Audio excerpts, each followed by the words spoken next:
Do you struggle with productivity? Do you find yourself procrastinating and delaying the tasks that you're supposed to do? Do you sit at your desk, sit to do your tasks for the day, and you end up not doing anything, not achieving anything you wanted? You were constantly distracted, you weren't unable to focus, and that led to you not doing anything productive at all. Well, in this video, I'm going to give you my best productivity tips and tricks that I have learned so far. These tips are coming from someone who never liked studying or doing hard work, always procrastinating and barely got anything done throughout the day.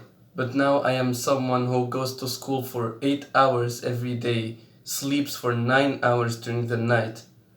I go to the gym for like 2 hours and I still give time for my good habits for like meditation, reading, and so on. And I still sometimes wake up early, or I can do it at night where I do a productivity block and do a bunch of tasks like recording these videos, scripting, etc.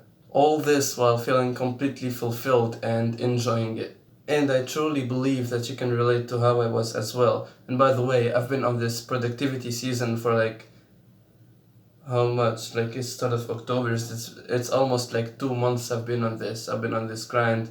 I already have like a year-long business plan that I'm sticking to. I'm doing these videos. I'm seeing very great progress thus far, and I'm really just enjoying it and looking up to the future. All this because I'm being productive every day and I'm seeing progress. I truly believe you can become just like how I am and be in my position if you follow the principles I'm gonna give you in this video. And you will inevitably make progress, and that is just the start. There are timestamps below in the video if you wanna skip around, but I highly suggest you watch the whole thing through because I'm gonna give very important tips that are gonna change your life, literally. Now, for our first productivity sort of principle, is to now for our first productivity sort of principle, it's to know what sort of task or tasks you want to do every day. If that doesn't seem like very clear, just follow along, you'll get it. There are two ways you can do this. The first is with a timetable, and the second is with a behavior tracker. Let's start with the behavior tracker, which is what I personally use. So, a behavior tracker is a set of tasks you schedule for a month that you wanna do every day repeatedly. And by the way, I have made a free Notion template just for you to like get a feel for what is a behavior tracker. I will link it down below in the description. No email signups or anything, like it's completely free. Just go click on the Notion template.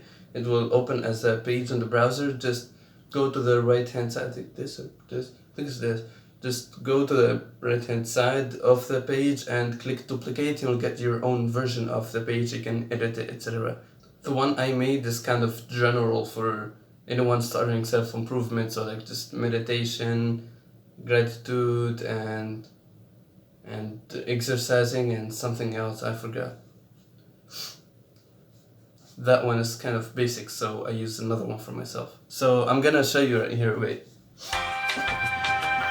Yeah, this is my journal. As you see right here, I've been doing like sort of, here it is, behavior trackers like meditate, reading, or podcast, gratitude journaling, stretching, working on business. I never skipped a day working on my business, so at least like if I like script a video and like make a thumbnail, I count that as like working, like I count that as a block of work, and because it's still progress, I'm still doing something meaningful and actually useful for my channel, so I tick the box. And there's still like meditation here, I missed a couple days of meditation. It's like 2 days in gratitude journaling, and I've been very focused on these. But for the reading and the stretching and the working, I've been very consistent, and just every day like I do these. I just tick the box, and it's sort of like a dopamine reward, so it also keeps me motivated. And that also is like it's like a motivator and like a driver, because from the dopamine, so like I have to tick this box, so if you tick it, you're gonna feel like, oh nice, like I ticked the box, look how many stuff I did, and especially also the behavior tracker also like keeps you very accountable, because it has a very big philosophical influence on you, because let's say you keep like a journal. Like my journal is always like, it's not open, and I have like a paper like on my wall or something, but my journal is almost like on my desk like 24/7. So like if I don't tick a box, I'm always just gonna see that, oh, I did not tick like this box or this box, you know. I'm gonna feel bad, and I will most likely not skip like as much as I would if I don't keep the behavior tracker close to me or somewhere where I can see it most of the time. So you're gonna be like, if you don't tick the box, you're gonna be mad. You're gonna see that the box is not ticked the next day. You're gonna be mad. Why didn't I do this? Why didn't I do that? You know, you're gonna feel shame and some angriness, but that's a positive thing, because that will motivate you. Because first, that will scare you, and that scaring will cause motivation for you to not skip that behavior. And the second way for knowing what you want to do every day is with a timetable. Now, you know those goofy like timetables that school gives you like at the start of every year, where like you have this class at this time at that day, you know. Those timetables are actually like very strong for productivity, because you know what you're gonna do every hour pretty much of the whole day, like literally. So like it keeps you like very accountable, and you always know what you're going to do. But we have to clear something first. So like for behavior trackers, you use them mostly when you don't have like a large block of time where you have like very open time for you to do something for like a 1 or 2 hours of work, for example. So for me, I rarely ever get to like record a video like this, so I can't like schedule it with a timetable, because it will be very inconsistent, and I will most likely just skip a lot of times, because I just can't. You know, it's very inconsistent. Today I could, but maybe next Monday I could not. So, you know, as for the timetable, you can only pretty much wait. That's why you use behavior tracker for like the school days, for example, because the school day is like takes up your whole day. That's literally it. So you can only use like, okay, I'll do like very simple, like good useful habits that are still gonna have a positive impact on my life, but not something that will like generate something big. For like this work right here, it's in the future it's gonna generate money, but let's say meditation, but I can't schedule it with a behavior tracker. I can only schedule like or like put like in a behavior tracker like very little things. So stuff like meditation, like gratitude journaling, like stretching, like that's what I do. For what else? That's reading, for example. Yeah, that's what. So maybe like I wake up and the first thing I do is like meditate for 15-20 minutes, and then I get up, or maybe I stay like in my room and I do like a couple stretches like this, or I lift my hands and whatever, you know. That's for like the simpler tasks that are still like positive habits. Maybe like in the night I can read, like those are positive habits, you know, that, but they're very small, like they don't need much time. That's why I use a behavior tracker for them most of the time, especially when your whole day is filled up with stuff you can't control that are already scheduled, like school, for example. But on holidays, you can actually use timetables far more effectively. So because on holidays, or maybe on like a Saturday or Sunday, like a day where it's mostly free, you can like it's basically a whole day just for you. So you get to schedule it as and make it as productive as possible. Like you can like put wake up, and the first thing you do is like work for like 2 hours. Like that's very powerful, but you can't do like on a regular studying day. You can only mostly use it on holidays where it's like empty. So maybe like have a whole week where it's like empty, where it's like a holiday, or maybe just like one weekend. You know, you can use it in the weekends as well. So that's a powerful way you can use timetables and just clear things out. Helicopter, helicopter. The second productivity principle is being on a long-term dopamine detox. Now, I've made a video on dopamine detox, and you can go watch. I'm gonna put it as a card or something. You can go watch my full dopamine detox guide. It's gonna tell you what is dopamine detoxing, how you can apply it, etc.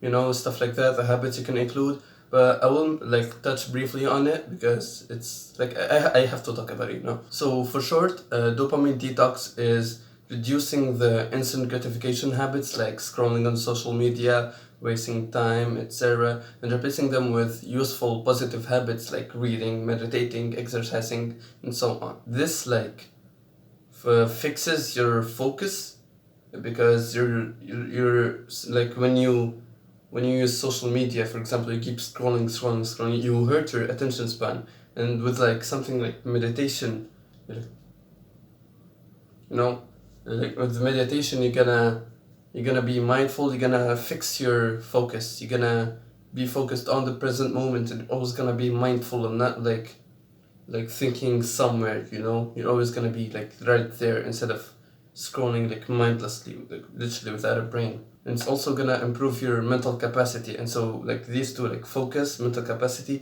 together you can like handle like tasks and like things that like use your mind, like like what is the word, cognitively like dependent task or something like that. I don't know. So like with the dopamine detox, when you do that, like that's basically an improvement to your productivity, because if you can be focused on a task for long periods of time and actually like focus like 100%, like you're inevitably gonna succeed, because like you're giving it like you're 100%, and you're definitely gonna do like a lot of progress like along the way, as long as you like stay disciplined, stay consistent, etc. You're gonna do like a lot of progress, and yeah, that's like very positive. Go watch my full dopamine detox guide to know how to apply this to your life. The third principle and the last one for productivity is single tasking. Now, I have a friend, and I'm not gonna mention his name, but he's a very short dude with big ass like fucking eyebrows and looks like a fucking pumpkin. He says that, oh, I do better multitasking, you know. No, multitasking, me. Oh, bro, I am so good. No, I don't wanna keep making fun of him, because I'm pretty sure like he's watching this video right now. So, but okay, you know, I'm just gonna tell you that multitasking is not the way to go. I'm gonna talk about it like just a little bit later, but for now, like, no, multitasking doesn't go. Like, it's not the way. So single tasking is just doing one task at a time, you know. So if you're like brushing your teeth, you're brushing your teeth. You're not scrolling on TikTok while doing it. You know, that's the principle of single tasking. If you have work, you don't look at your email and open like 7 tabs in your browser.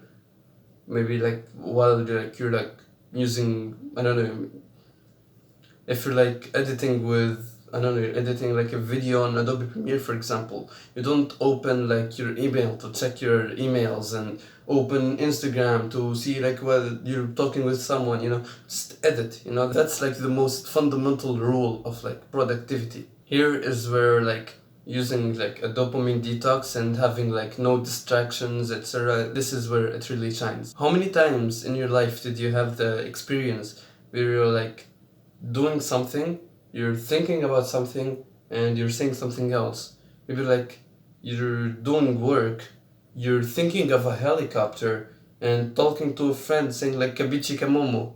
Huh? Huh? Huh?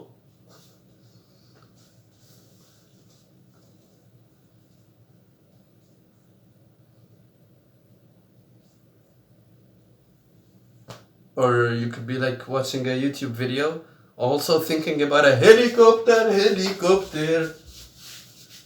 and talking to like a friend on Discord. Like, that's very negative to your brain, because your brain cannot like multitask. Like, you might think that like because like literally only like how many 1% of people are like can actually multitask. But even if you multitask, you're not being more productive. You're just spreading your focus and your attention 50-50. Like that's for like the 1%. For literally everyone else, it's like you're doing these. Like, if you're just doing one, if you split like into your focus into two, you're not gonna be 50-50. You're gonna be more like 70 10.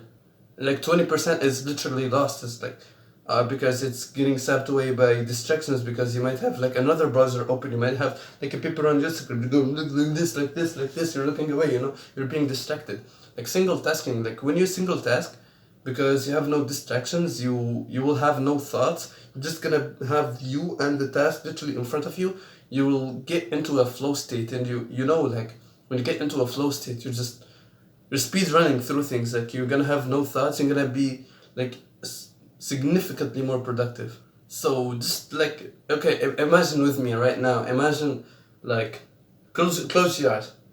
I say close your eyes, bitch. Okay, like okay, you don't need to close your eyes. Just imagine like what it would be like if you like just focus on one task for like an hour, instead of like focusing on two tasks for like 3 hours, you know.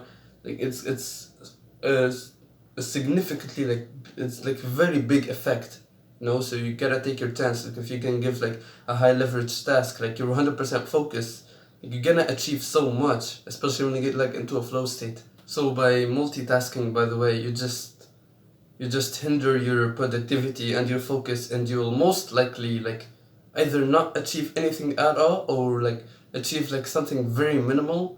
Or even if you will achieve, it's gonna take like 7 hours. Like, why did you waste all this time? You could have done it in like 2 hours instead of 7. Like 5 hours like gone into like going this and that and thinking and doing something and doing another, talking with someone, thinking helicopter. That's it for today's video. Like, subscribe, and stay focused.